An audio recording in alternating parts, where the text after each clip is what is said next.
दोस्तों, एक 10 किलोमीटर बड़े पत्थर ने धरती के सबसे ताकतवर जीवों को राख में मिला दिया था। टी-रेक्स की खौफनाक दहाड़ हमेशा के लिए शांत हो चुकी थी। चारों तरफ सिर्फ मौत का सन्नाटा था, लेकिन इस राख और धुएं के बीच जमीन से नीचे एक छोटी सी जान धड़क रही थी। चूहों जैसे दिखने वाले ये छोटे जीव असल में हमारे सबसे पहले पूर्वज थे, जो इस महातबाही से बच निकले थे।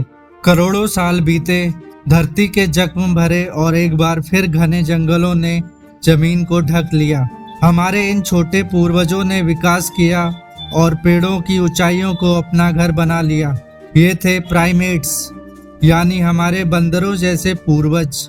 यहाँ सब कुछ सुरक्षित था, लेकिन कुदरत एक बहुत बड़ा इम्तिहान लेने वाली थी।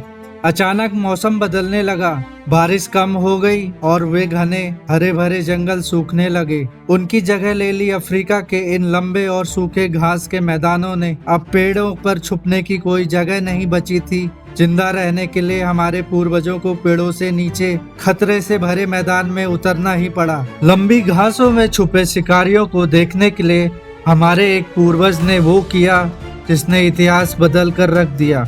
उसने अपने आगे के 2 पैर उठाए और पहली बार 2 पैरों पर सीधा खड़ा हुआ। यह सिर्फ एक कदम नहीं था, यह इंसानियत की शुरुआत थी।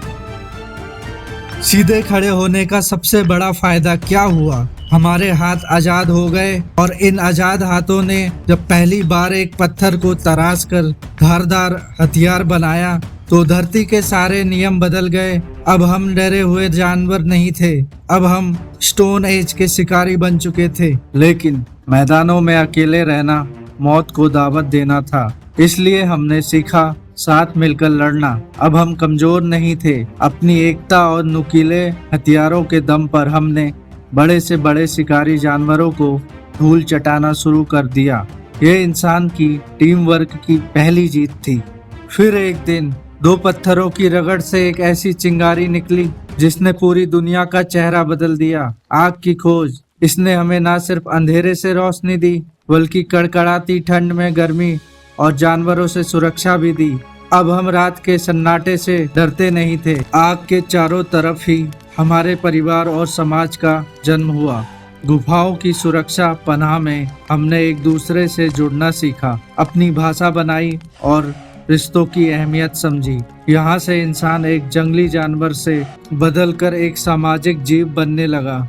इंसान सिर्फ पेट भरना नहीं जानता था, उसके पास जज्बात और कल्पना भी थी। गुफाओं की दीवारों पर उकेरी गई ये तस्वीरें महज कला नहीं थी, ये हमारी पहली कहानी थी। हमने अपनी पहली पीढ़ियों के लिए अपनी जीत और अपने अस्तित्व के निशान छोड़ना शुरू कर दिया था। मिट्टी के घरों से शुरू हुआ यह सफर आज आसमान छूती इमारतों तक पहुंच गया है। एक छोटी सी चिंगारी से लेकर चांद तक पहुंचने की ये कहानी साबित करती है कि इंसान की हिम्मत की कोई सीमा नहीं है। यह तो बस शुरुआत थी, क्योंकि ब्रह्मांड की ये कॉस्मिक कहानी अभी जारी है।